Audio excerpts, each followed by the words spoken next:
Bonjour, merci d'être au rendez-vous des sports sur la télévision togolaise. Elles sont situées sur leurs adversaires, les 24 nations africaines qualifiées pour la Coupe d'Afrique des Nations Cameroun 2021. Le tirage au sort a eu lieu hier mardi au Palais des Congrès de Yaoundé. Le tenant du titre, l'Algérie, loge dans le groupe E, tandis que son dauphin, le Sénégal, dans le groupe B. Et de leur côté, les éperviers, à défaut donc de la Coupe d'Afrique des Nations, se préparent pour une bonne campagne des éliminatoires de la Coupe du Monde Qatar 2022. On va donc parler du stage des éperviers locaux, un stage qui a déjà dégagé des joueurs pour l'équipe nationale A. Nous allons également parler donc de la liste retenue par le sélectionneur Paulo Duarte, justement pour ces éliminatoires. Et puis ASCO et ASK, respectivement champions et vice-champions du Togo, connaissent également leurs adversaires en Coupe continentale. Voilà pour le sommaire. Merci de rester à notre compagnie. Pour nous accompagner, ils sont trois pour ce mercredi. Henri Akodo, Azonko, Sename et puis Laurent Oumavor. Henri, bonjour. Bonjour Jean, bonjour à nos chers amis passionnés du sport. Voilà, ça fait déjà 2 ou 3 semaines que tu nous as manqué. Ça va mieux? Ça va mieux. Jean. Voilà, on remercie Dieu. Exactement. Voilà, tu ne vas plus y retourner, mais tu vas garder, tu vas péter la forme tous les jours. Amen. Voilà. Azonko, oui, bonjour Azonko. Bonjour Jean et Dédi, bonjour également à ceux qui nous regardent actuellement sur la chaîne. C'est un plaisir de retrouver encore mon cher ami Henri Akodo, bien portant, et c'est bon pour le moral. Tout à fait, voilà. Et puis l'autre, c'est Laurent Oumavor. Lui, bon, ce qu'on ne sait pas, c'est qu'il y a une semaine, il a soufflé une bougie de plus. Laurent, joyeux anniversaire. Oui, merci, même si c'est avec une semaine de retard. Merci Jean, voilà. Merci à nos chers téléspectateurs. Voilà. Très bien, voilà. On prend donc le train direction au Palais des Congrès de Yaoundé. C'était hier le tirage au sort donc, de la Coupe d'Afrique des Nations. Les 24 pays sont donc répartis comme suivi pour nous par Islam Deguenou. On va commencer à domicile, la loi de la maison. Les stars de football africain, à l'instar du Camerounais Samuel Eto'o, l'Ivoirien Didier Drogba, le Ghanéen Diana Samoa et d'autres, ont procédé au tirage au sort pour la Coupe d'Afrique des Nations Cameroun 2021. Les 24 pays qualifiés sont répartis en 6 groupes. Dans le groupe A se trouve le pays hôte, le Cameroun, le Burkina Faso, l'Égypte et le Cap-Vert. Les Lions indomptables du Cameroun, qui jouent à domicile, sont les favoris du groupe. Mais attention aux étalons du Burkina Faso, qui pourront aussi s'imposer. Le groupe B verra des confrontations entre le Sénégal, le Zimbabwe, la Guinée et le Malawi. Le Sénégal de Sadio Mané, vice-champion en titre, n'a pas vraiment un adversaire de taille. Mais attention aux surprises. Le Maroc, le Ghana, les Comores et le Gabon mèneront la bataille dans le groupe C. La séduisante équipe marocaine avec ses jeunes joueurs comme Achraf Hakimi et Hakim Ziyech vont chercher à poser des problèmes aux Black Stars du Ghana. L'équipe gabonaise conduite par son capitaine Pierre-Emerick Aubameyang n'est pas aussi à négliger. Les Comores, quant à eux, sont à leur première participation. On assistera à un grand choc entre le Nigeria et l'Égypte dans le groupe D. Les pharaons de l'Égypte avec leur star Mohamed Salah vont défier les Super Eagles du Nigeria, deux plumiers de leurs grandes stars, mais qui restent une grande nation africaine de football. Le Soudan, la Guinée-Bissau complètent la liste du groupe. L'autre grand choc est celui du groupe E, entre l'Algérie tenant du titre et la Côte d'Ivoire vainqueur de la CAN 2015. Les Algériens qui sont sur une série de 27 matchs sans défaite, battant le record des Ivoiriens restés invincibles pendant 26 matchs, vont essayer de maintenir leur dynamique. La Sierra Leone et la Guinée équatoriale jouent aussi dans ce groupe. Et enfin dans le groupe F, la Tunisie, le Mali, la Mauritanie et la Gambie se défieront. Groupe dans lequel se trouve l'autre outsider, la Gambie qui a sa première Coupe d'Afrique des Nations. La compétition sera abritée par le Cameroun du 9 janvier au 6 février 2022. 4 villes camerounaises vont accueillir la compétition. Il s'agit de Yaoundé, Douala, Garoua, Limbé et Bafoussam. Oui, voilà, merci donc Islam Deguenou pour ce tableau paix pour nous.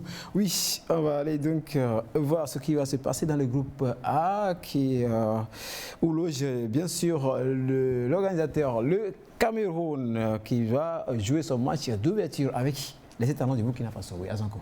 Oui, d'abord, il faut dire que les groupes sont pratiquement homogènes, excepté la poule C, qui est la poule de la mort, entre griffes, avec le Maroc, le Ghana, et puis viennent les autres. Mais le Comore et puis le Gabon. Bien. Mais par rapport à la poule A, dont le pays organisateur se loge, je crois que c'est un tirage favorable, hein, et pour les partenaires de Samuel Eto'o, qui demeure toujours une légende patentée pour le Cameroun. C'est jouable pour l'équipe organisateur. Mais je crois qu'il faut se méfier avec le Burkina Faso également, parce que le Burkina a tout quelque chose à revendre, et tout peut se jouer notamment par rapport à ce match d'ouverture qui s'annonce un peu tout feu, tout flamme au niveau du Cameroun. Mais il faut dire que dans tous les groupes, comme je l'ai dit tantôt, tout a été pratiquement homogène. On attend de voir ce qui va se passer dans moins de 4 mois au pays de Samuel Eto'o. Voilà, et puis il faut aussi remarquer qu'au début de son papier, Islam a insisté sur le fait, c'est rien que des stars, hein, les stars du football qui ont procédé à ce tirage au sort. C'est quand même bien. Hein. C'est quand même bien. Moi, hier, quand je suivais, j'ai vu Lucas Radebe, j'ai vu Samuel Eto'o, Drogba, Asamoah Gyan, en fait, Badou Zaki, en fait, c'est rien que des grands noms. Tout à fait. Bon, voilà, donc, en fait, c'était une cérémonie qui était festive, puisqu'il y avait de la musique, de l'ambiance, il y avait la chorégraphie, et qui entourait quand même l'essentiel, qui était le tirage au sort. Tu étais emporté, hein, tu avais préféré être là-bas.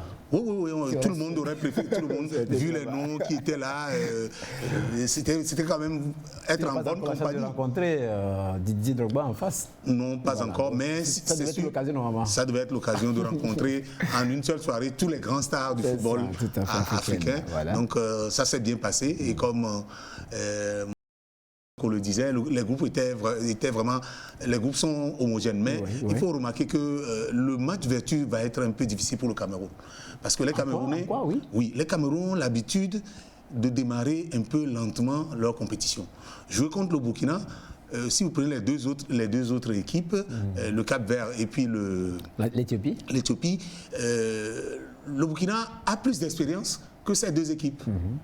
Donc jouer en fait l'équipe la plus forte du groupe en mode vertu, ça réserve souvent des surprises. Et attention aux Camerounais, surtout qu'ils ont une pression de leur public, parce que les Camerounais sont très exigeants.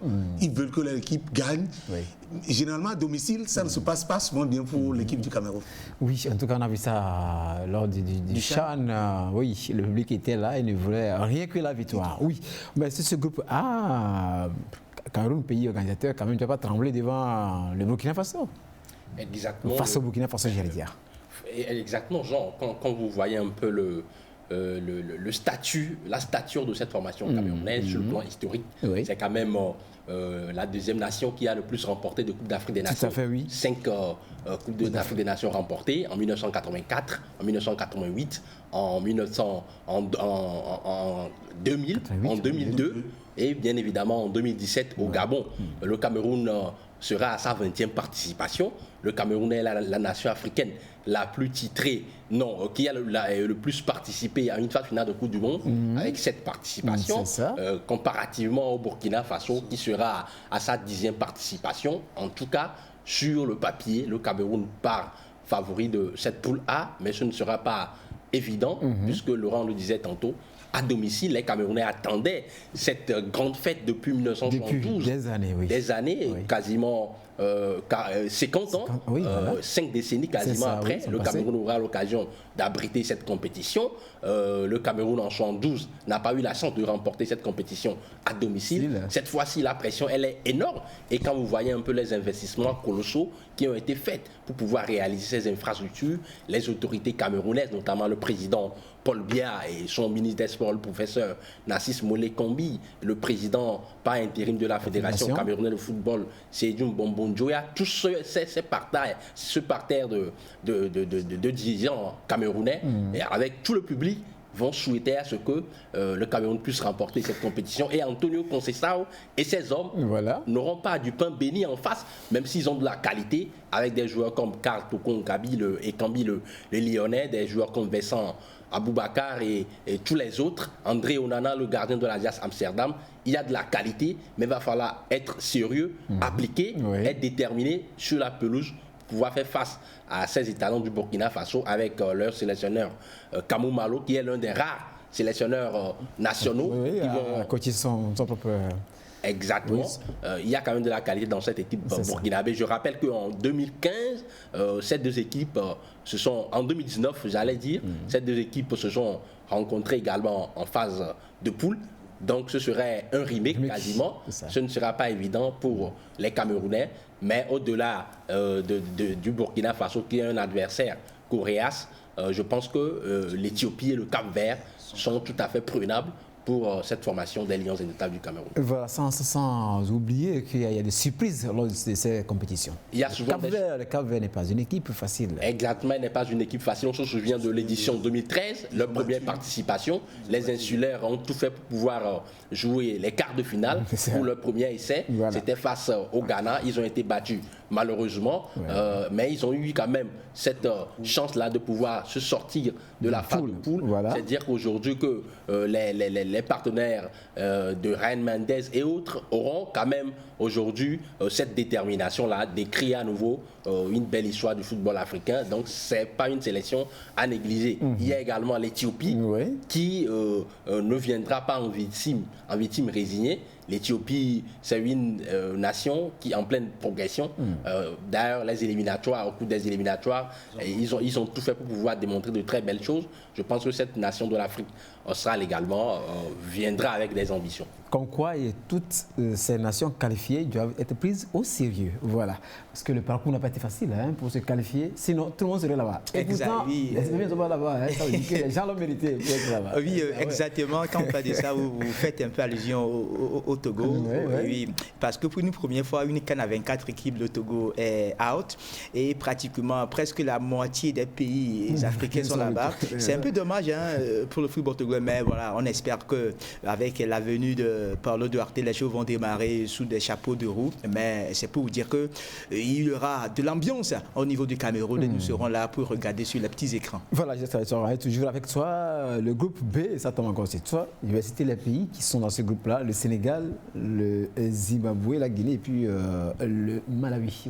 Voilà. Ces quatre nations, de ces quatre, s'il faut citer deux, les plus en vue en matière de compétition. Oui, les plus en vue, ça saute déjà aux yeux avec le Sénégal, première nation africaine de football. Ça, voilà, le Sénégal avec ses stars qui pratiquement en France, en Italie, en Angleterre font... Les vice-champions d'Afrique. Exactement, font la pluie le beau temps. Le Sénégal, pratiquement, comme l'a dit également El Aïssenou Diouf, le Sénégal est le favori patenté pour remporter justement cette coupe cette année, comme l'a dit également leur star. Mais il faut également dire que le Sénégal doit prendre tout ceci au sérieux si réellement les Lions de la Teranga, qui sont également à la fois au niveau des éliminatoires de la CAN, au niveau des éliminatoires de la Coupe du Monde Qatar 2022, comment il faut gérer l'effectif également, tout ça, ça va compter également. Mais c'est pour vous dire que dans cette poule, s'il faut citer les deux qui auront leur ticket pour le second tour, je miserai sur le Sénégal et le Zimbabwe. Ah, d'accord. Oui, tu diras le contraire. Plutôt le contraire, je dirais le Sénégal et puis la Guinée. Et puis la Guinée, n'est-ce pas?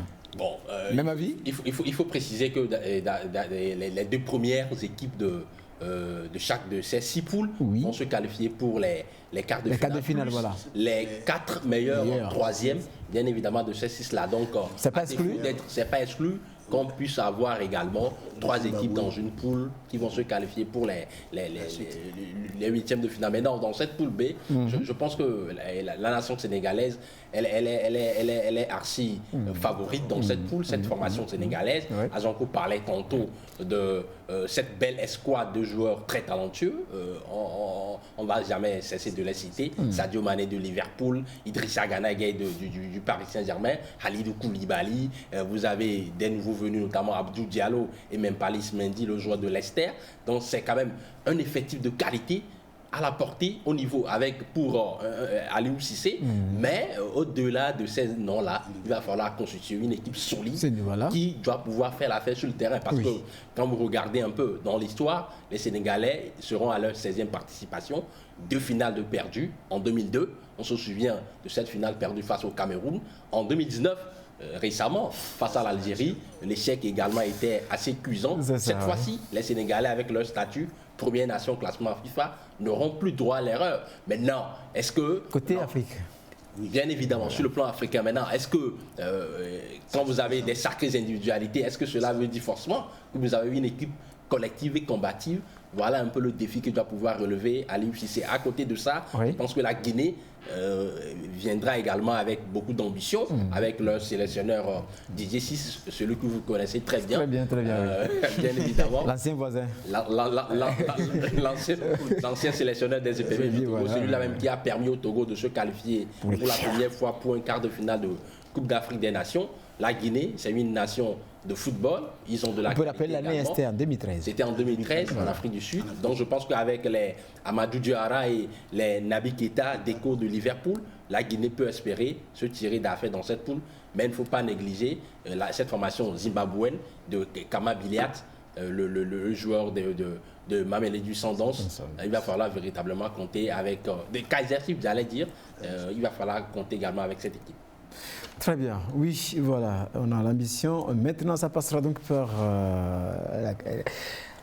comment vous allez bien négocier, voilà, votre poule et puis continuer par gagner les victoires. Pour y arriver, Laurent, oui, groupe C, le Maroc et le Ghana, voilà, en tête. Et puis il y a les Comores et puis le Gabon aussi.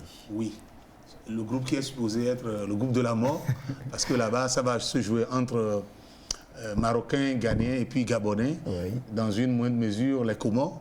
Mais je crois que là, le Ghana a quand même l'expérience de ces compétitions.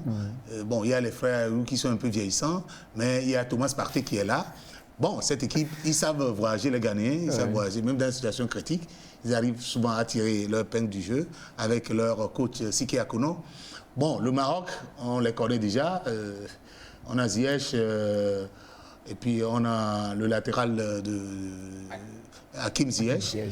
Bon, ils peuvent s'appuyer. Achraf Hakimi aussi. C'est-à-dire le Maroc peut s'appuyer quand même sur des individualités et tirer son épingle du jeu. Mais n'oubliez surtout pas le Gabon. Le Gabon qui a éliminé la RDC.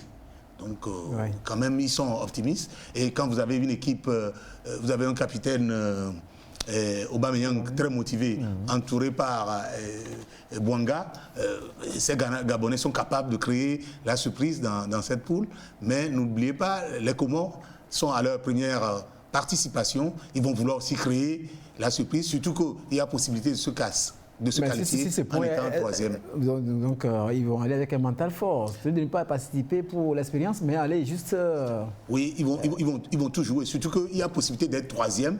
Donc je crois qu'ils vont essayer de négocier les matchs au fur et à mesure. Et bon, même... L'appétit vient mangeant, peut-être. Viendra mangeant, oui, c'est sûr. Mais disons que dans la vie du football, en réalité...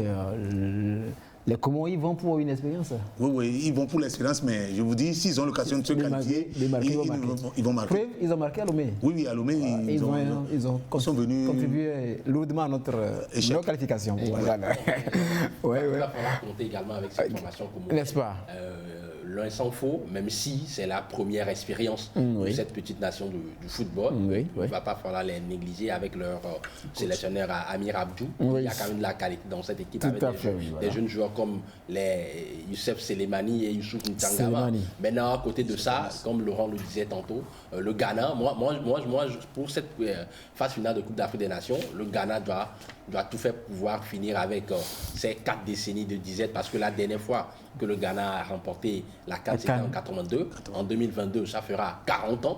Et ils sont impatients. Ces grands férus, ces grands supporters des Black Stars du Ghana, aujourd'hui, il y a de la qualité. Il faut que les partenaires, les coéquipiers d'André Ayew, Jordan Ayew et Andy Adam puissent tout faire pour pouvoir mettre fin à cette série noire pour cette nation voisine du Togo. En tout cas, étant togolais, lorsqu'on a une équipe à supporter, c'est celle qui est plus proche de nous.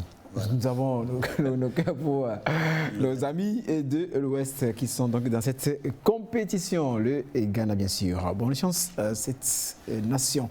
Oui, le groupe des Azanko, le Nigeria et l'Égypte. Ne pas oublier également le Soudan puis la Guinée et Bissau. Oui, il faut également dire que c'est un groupe un peu relevé. Hein, et quand vous avez l'Égypte, les pharaons d'Égypte avec leur star Mohamed Salah et les autres derrière, c'est vrai, on va se demander si l'histoire va bégayer une fois encore en faveur de la formation des Super Eagles avec le Nigeria qui est de retour également. Et il y aura des matchs âprement disputés dans cette poule-là, mais on attend de voir, surtout pour la toute première rencontre à ne pas négliger, parce que voilà, un faux pas au début, voilà, ça sera fatal pour les équipes à la fin, mais je crois que dans cette poule, hein, les deux qui peuvent survoler sont là. Il y a le Nigeria et l'Égypte de Mohamed Salah, mais en tout cas, ça reste seulement de football et on attend de voir les 90 minutes hein, pour voir réellement les trois premières ou encore les deux premières nations qui auront leur ticket pour le second tour. Oui, de cette manière, ça va se jouer entre les équipes et on verra qui va accumuler le plus grand nombre de points pour se qualifier pour la suite ou alors jusqu'au deuxième et troisième par rapport à la nouvelle formule. Mais il faut dire que l'Égypte va se racheter, on va dire, n'est-ce pas, par rapport aux éditions passées. Exactement, par rapport à la dernière édition, l'Égypte avait accueilli la compétition éliminé au huitième de finale. En huitième de finale par l'Afrique du Sud. C'était quand même un scandale retentissant au pays des pharaons, au pied des pyramides. Et cette fois-ci, les partenaires de Mohamed Salah auront à cœur de pouvoir se racheter. C'est quand même une grosse nation du football africain.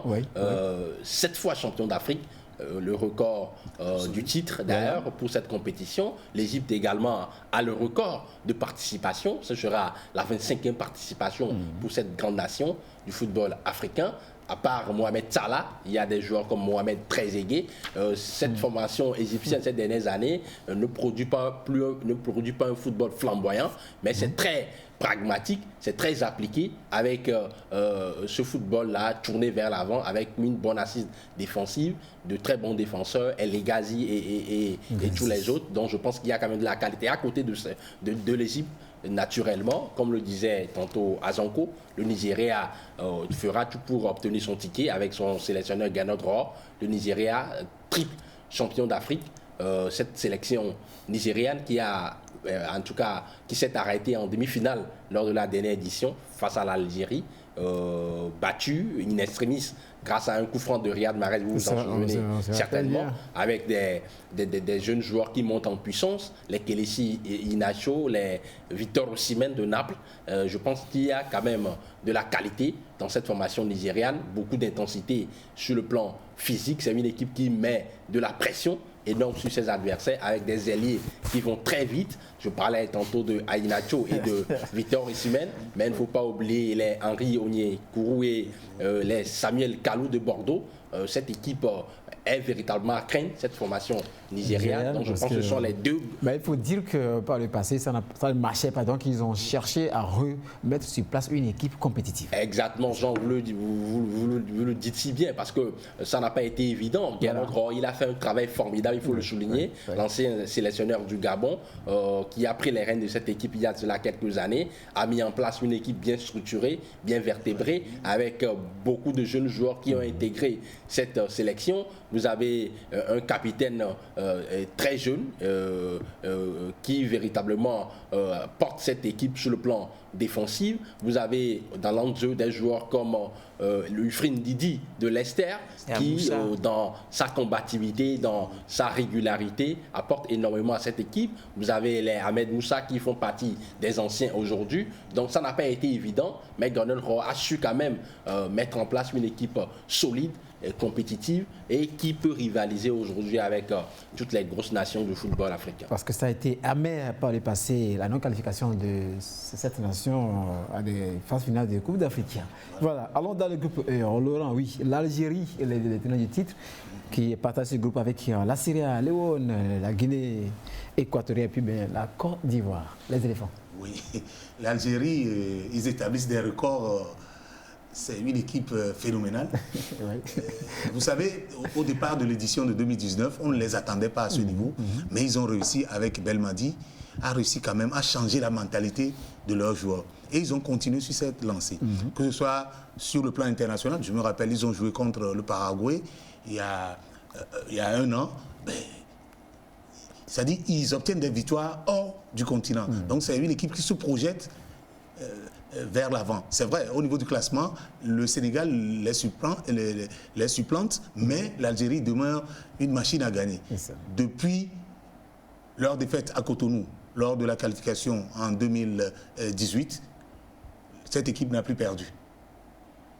Ils n'ont plus connu la défaite. 27 matchs sans défaite. 27 matchs sans défaite. Tu parlais de la campagne de la CAN 2019. Oui, campagne et toute compétition, match amical, tout ce qu'il y avait. Cette équipe, la dernière défaite. Oui, la dernière défaite, c'est face, oui, effectivement, c'est qualificatif pour la CAN. C'était à Cotonou, face aux écureuils du Bénin. Donc cette équipe quand même est bâtie pour aller très loin. Donc moi, je ne serais pas surpris. Ils sont quand même candidats à leur propre succession. La Côte d'Ivoire aussi, qui essaie petit à petit de se relever, de se renouveler. Donc dans cette poule, en dehors de l'Algérie, on verra aussi la Côte d'Ivoire et dans une moindre mesure les deux autres adversaires. La Guinée équatoriale puis la Sierra Leone. Voilà, chacun a son mot à dire dans cette compétition. Toujours avec toi, hein, le dernier groupe, le groupe F, Laurent, la Tunisie, le Mali, la Mauritanie et puis la Gambie. Oui, tout à l'heure, Azoko disait que c'était des groupes équilibrés. Et je crois que ce groupe est l'exemple typique même de... Parce que là, il n'y a pas quelqu'un qui émerge. C'est vrai que la Tunisie est tête de série, mais à côté du Mali, on sait que le Mali est un habitué de la compétition. Mais la Mauritanie ne semble pas... Bon, un pays de la sphère arabe qui connaît bien la Tunisie, qui peut leur jouer un mauvais tour. Et la Gambie...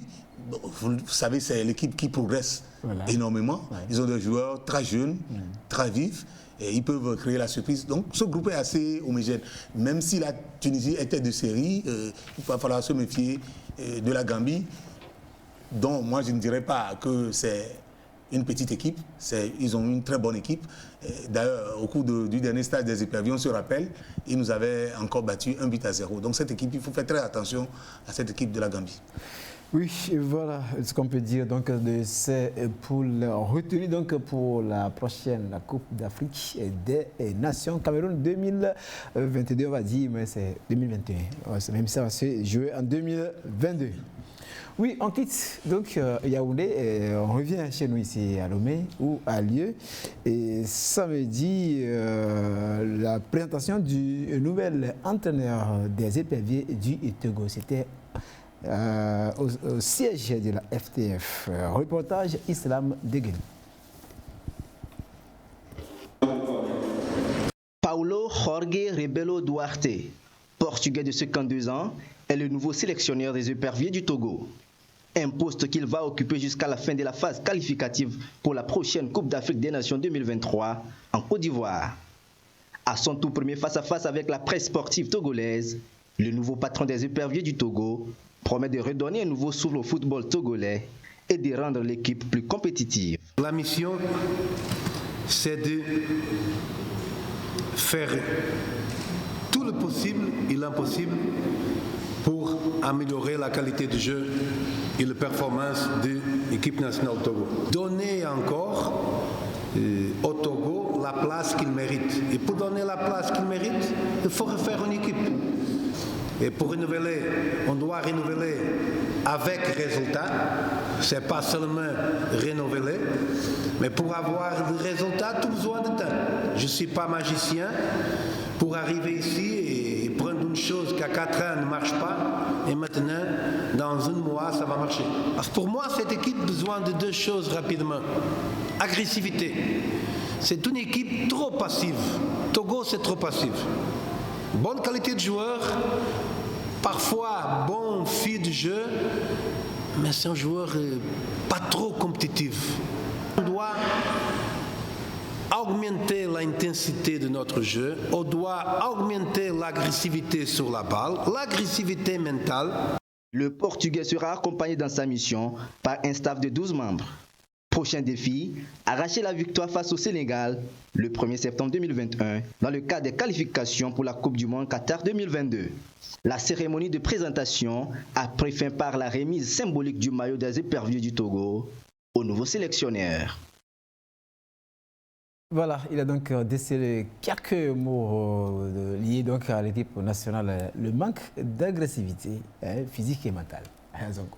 Oui, il faut d'abord dire que le Lusitanien part déjà sur de bons pieds en mettant l'accent sur l'agressivité parce que de par le passé, le Togo, c'est le facteur ici qui nous manquait à pouvoir aller très loin dans les compétitions parce qu'on laisse l'adversaire jouer, ça crée d'espace derrière. Mais après avoir décidé là, ce petit couac-là, je crois que ça sera également un atout pour le Togo. En l'écoutant, c'est vrai, il a le vécu sur le continent africain pour avoir entraîné le Burkina, le Gabon et dernièrement le Primero d'Agosto. C'est vrai, c'est un entraîneur un peu huilé et qui sait par où passer pour nous amener très loin.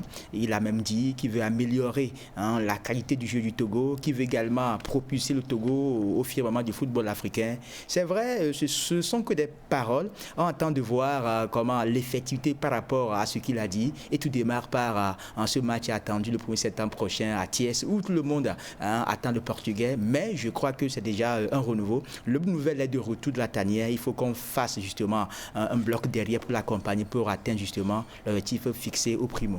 Voilà, et donc son travail passe également par les résultats de ce stage auquel sont attelés les éperviers locaux depuis le 10 août dernier. Un point a été fait la dernière fois, c'est par Athiou Saba et Simon Dakman. Le récit est de Aflim Johnson.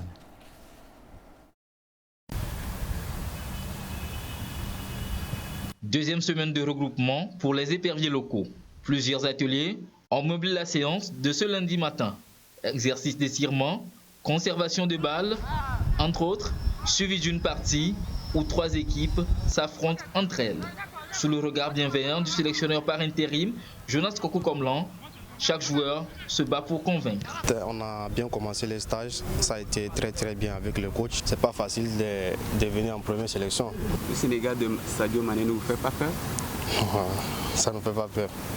On a les bons joueurs, les très grands joueurs, donc on n'a pas peur. On a choisi certains joueurs qui tirent très bien d'ailleurs dans le championnat, qui vont le faire au match.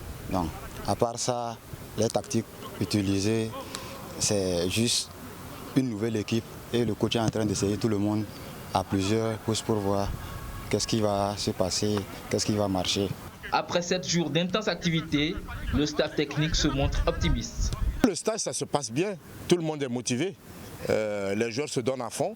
On a eu à faire des séances 2 fois par jour qui ont été beaucoup plus axées sur la condition physique et le jeu au poste. Donc tout le monde y a adhéré, les joueurs travaillent à fond, vous-même vous le voyez, chacun se donne. Arrivé au Togo depuis le 5 août et officiellement investi dans ses fonctions le 13, le sélectionneur principal, Paolo Duarte, n'est pas de la partie.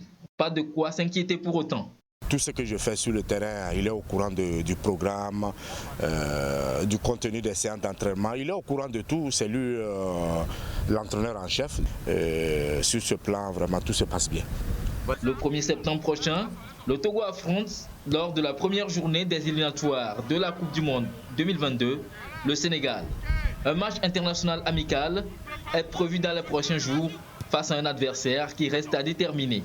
Une revue d'effectifs pour le Togo avant d'aller défier le Sénégal.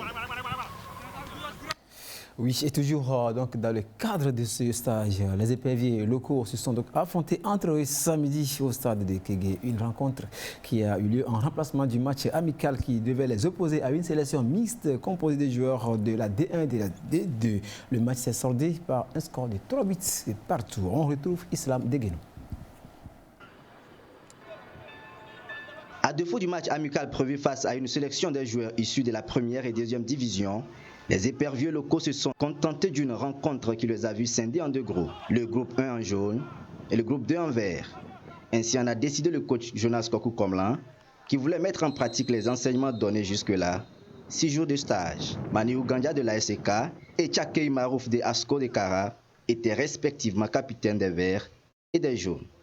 Cette rencontre, où les uns et les autres se sont donnés, s'est achevé sur un score de parité de 3 buts partout. Les buteurs côté vert sont Mani Ouganda, Tchatakora Semiou et Akoro Bilali.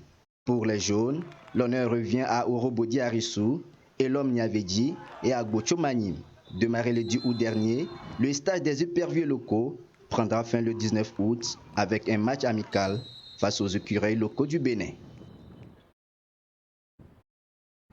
Ce stage avait vraiment deux objectifs. Le premier, c'est retrouver les éléments pour étoffer l'équipe nationale qui va donc disputer ces éliminatoires de la Coupe du Monde. Et puis, on a eu des noms qui figuraient sur la liste retenue par Paulo Duarte.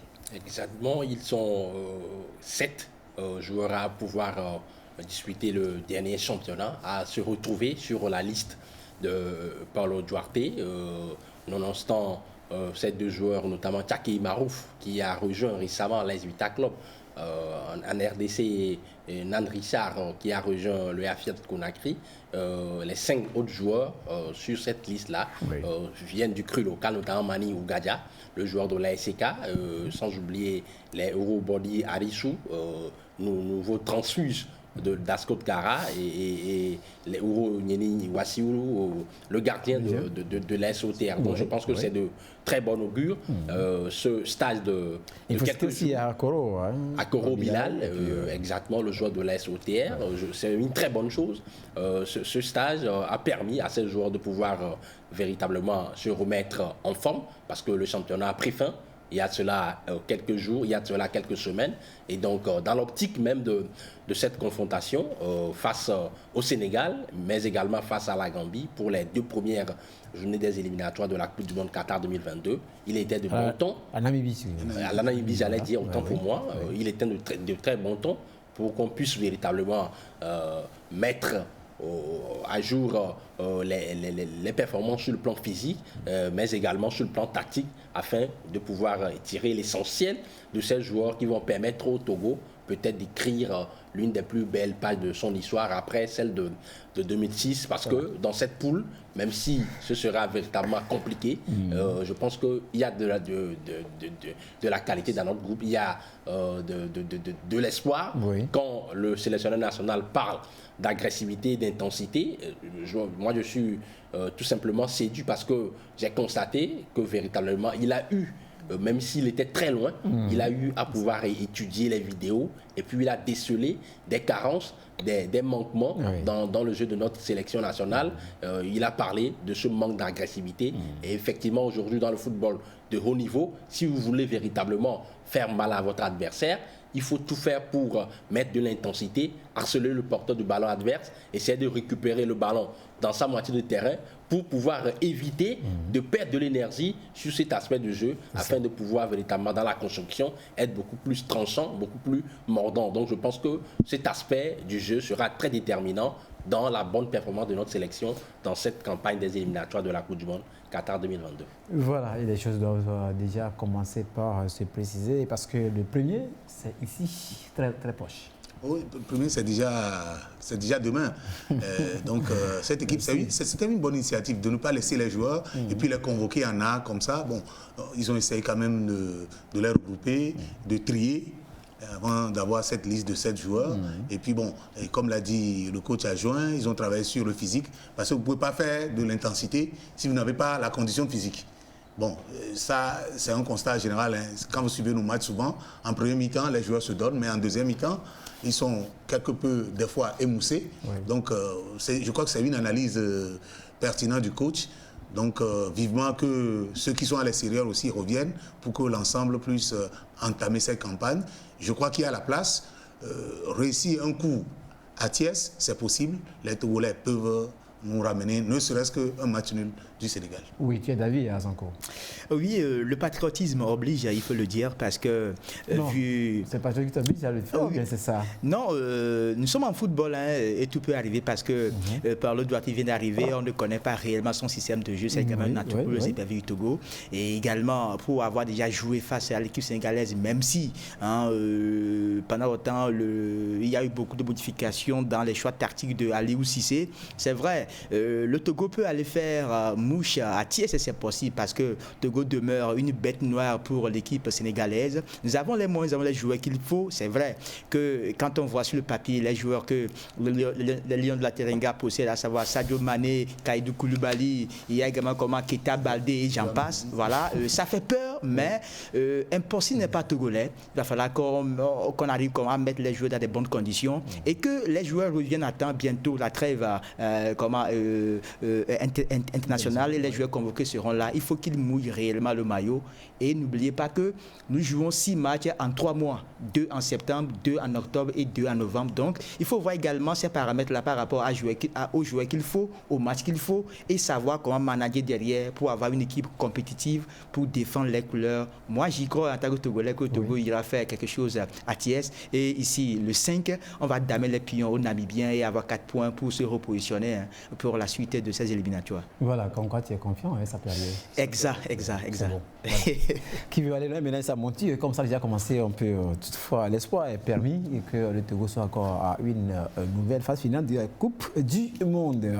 Oui, on revient maintenant de l'équipe nationale au club, les deux premiers de l'année, donc le champion ASCO et son vice ASK qui doivent compétir dans les coupes continentales. La Confédération africaine de football a procédé au tirage au sort des préliminaires vendredi 13 août dernier à son siège au Caire en Égypte. Les représentants togolais en compétition interclub, à savoir ASCO et ASK, connaissent dorénavant leurs adversaires. Laurent Humavo. ASCO de Kara, double champion en titre, défendra les couleurs nationales en Ligue des Champions face au double tenant du titre libérien, la PRC OLS, au premier tour préliminaire de la compétition. Le match aller aura lieu le week-end du 10 au 12 septembre au Antoinette Tubman Stadium de Monrovia, suivi du match retour 7 jours après, c'est-à-dire du 17 au 19 septembre 2021 au stade de Kégué. En cas de succès au premier tour préliminaire de la Ligue des Champions, les jaunes et noirs de la COSA auront à en découdre avec les Marocains de Raja Casablanca, tenant du titre de la Coupe CAF. L'association sportive de la COSA, ASCO, a les armes nécessaires pour affronter ces deux rencontres. Seule la victoire sur les pétroliers de l'APRC assurera la survie du champion togolais sur la scène africaine. En Coupe CAF, le représentant togolais, l'ACK, fera sa sortie à domicile au stade de Kégué le week-end du 10 au 12 septembre 2021 face à l'ASAC, l'association sportive artistique et culturelle de la Concorde de la Mauritanie, avant de s'envoler pour Nouakchott pour la manche retour le week-end du 17 au 19 septembre 2021. Au premier tour, si l'ACK l'emportait, les compétiteurs de la COSA croiseront le club algérien de la jeunesse sportive Sawara au deuxième tour préliminaire. Deux matchs préliminaires que l'ACK peut affronter sans crainte vu leur régularité dans le championnat national. La course à l'association de Al-Ali du Caire en Ligue des Champions et Raja Casablanca en Coupe CAF est bel et bien lancée.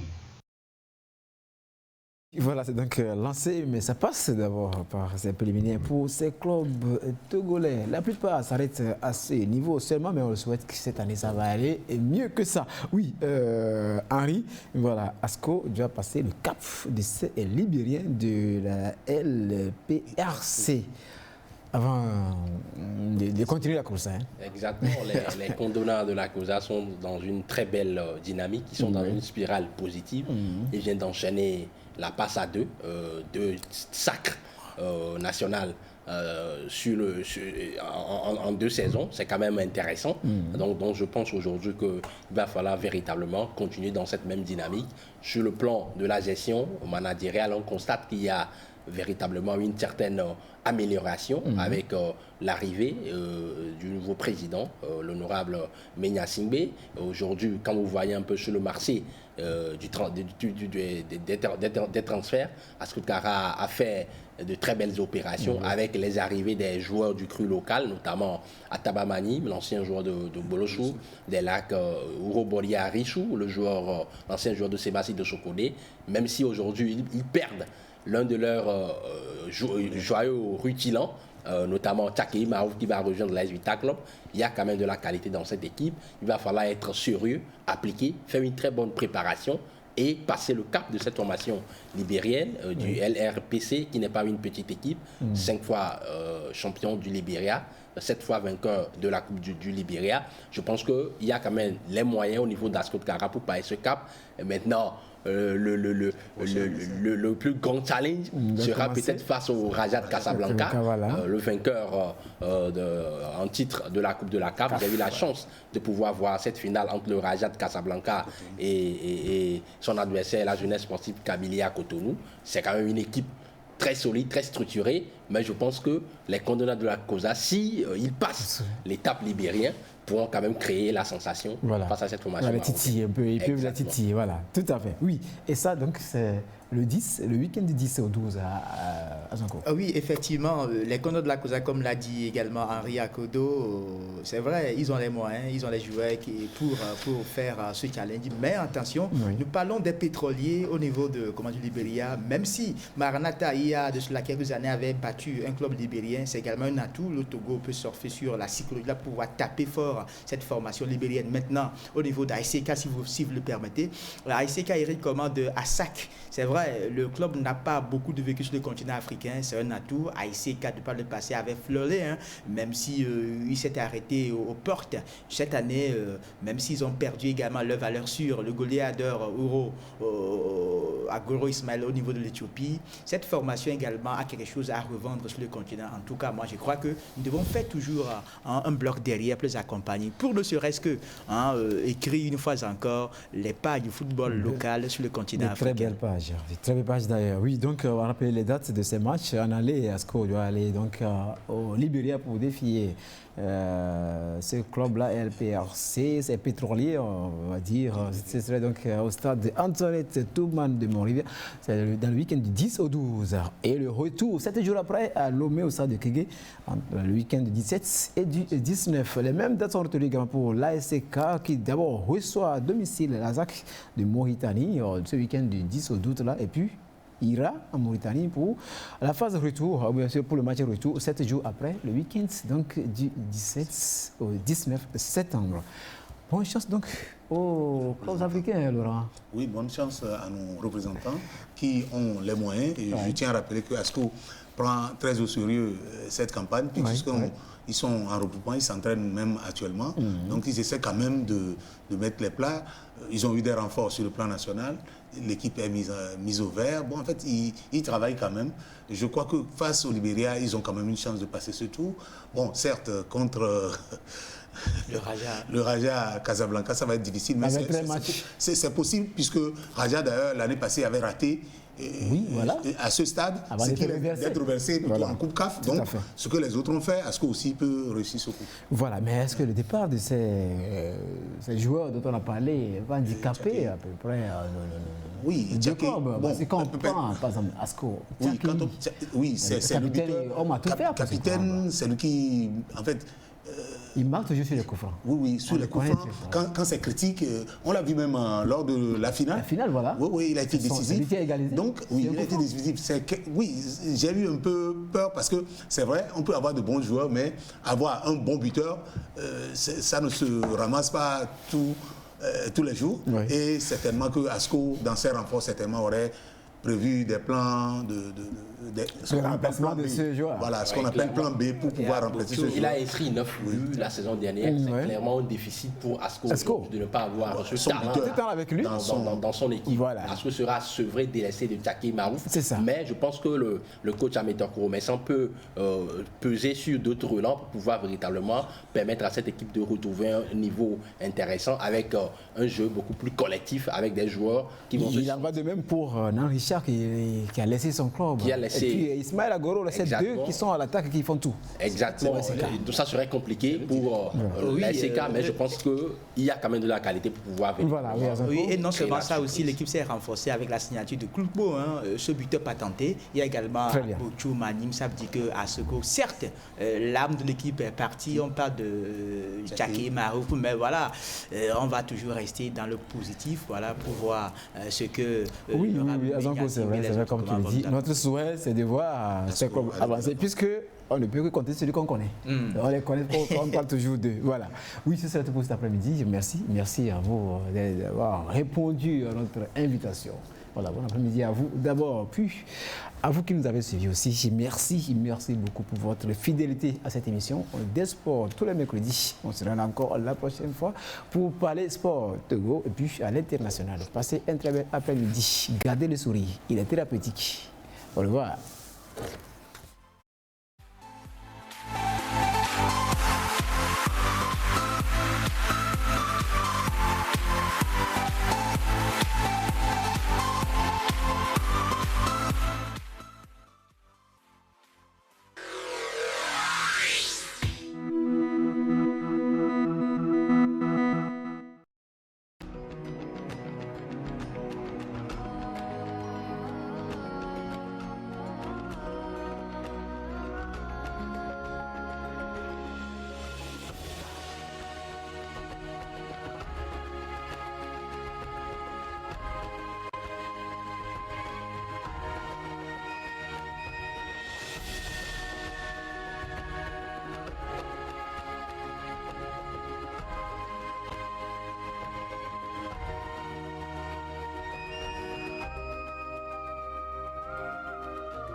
Fidèles téléspectateurs de l'émission Débat Éducation, bonsoir.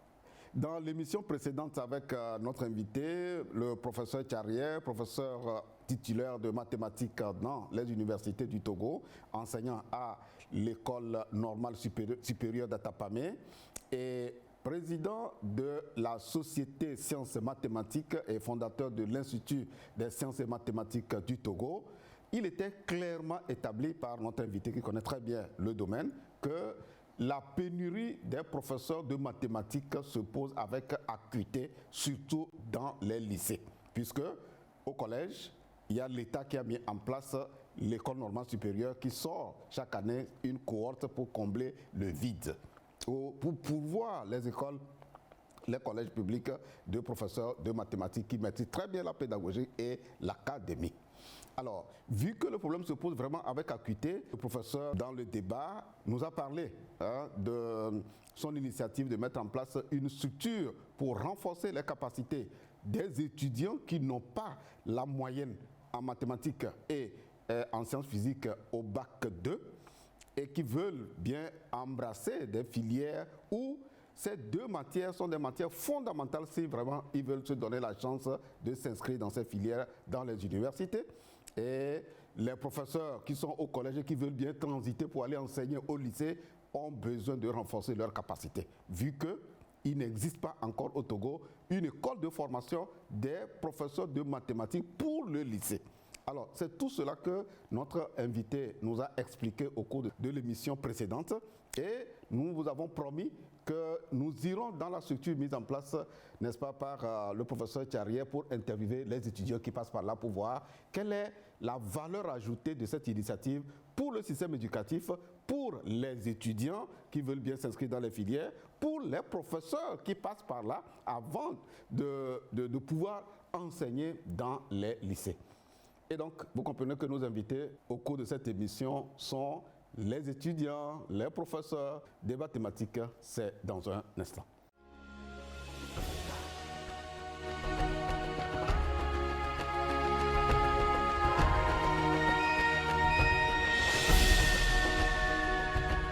Nous allons dans le reportage qui suit pour montrer l'importance des mathématiques. Suivons cette explication donnée par un des professeurs que nous avons interviewé à l'Institut des sciences et mathématiques du Togo. Les mathématiques aujourd'hui sont importantes et dans presque tous les domaines aujourd'hui. Même à la cuisine, au champ. Tout à l'heure, quelqu'un a parlé d'un élève ou bien quelqu'un qui amène les cages au champ. Il veut appliquer ça pour pouvoir utiliser appliquer les barycentres par exemple. Mais terre à terre, quand une maman va au marché, parfois les mamans, les vieilles, elle peut oublier la somme qu'elle a pris, mais elle a acheté des choses, elle vient dire à son enfant, j'ai acheté tant, l'enfant va pouvoir l'aider à faire des calculs. Déjà, nous sommes en mathématiques. Et même dans nos parlers, dans nos démarches, dans les résolutions des problèmes familiaux, nous avons toujours appelé à utiliser les mathématiques. Bien, nous venons donc de suivre cet étudiant. Enfin, il est professeur, alors il est passé par l'Institut des sciences et mathématiques et il nous a parlé un peu de l'importance des mathématiques pour dire qu'en fait, toute notre vie est mathématique. Nous allons revenir un peu avec d'autres intervenants tout à l'heure sur la nature du problème qui se pose au niveau des professeurs de mathématiques aussi bien au collège et au lycée. Et donc, on a interviewé un inspecteur spécialisé en mathématiques et un étudiant. Tous sont des collaborateurs du professeur Thiariè et nous les avons interviewés à l'Institut des sciences et mathématiques du Togo. À la sortie de la formation à l'ENS, nous avons constaté que sur le terrain, à cause des difficultés en nombre de professeurs de mathématiques, le premier cycle, sous l'impulsion des hautes autorités, donc se bat à travers l'ENS de fournir à l'enseignement secondaire en particulier, surtout le premier cycle, des professeurs de grandes compétences. En effet, depuis l'ouverture de l'ENS jusqu'à maintenant, nous savons que sur le terrain, il y a du bon en termes d'enseignement des mathématiques. Le problème maintenant se pose au niveau du second cycle, du secondaire. Et pendant que j'ai géré le second cycle du secondaire, depuis, en tant que professeur de mathématiques dans les lycées et ensuite inspecteur, nous avons été confrontés par cette carence de professeurs de mathématiques au second cycle. Quand j'étais même chef d'inspection à Atapamé, région des Plateaux, je gérais dans un premier temps tout le second cycle.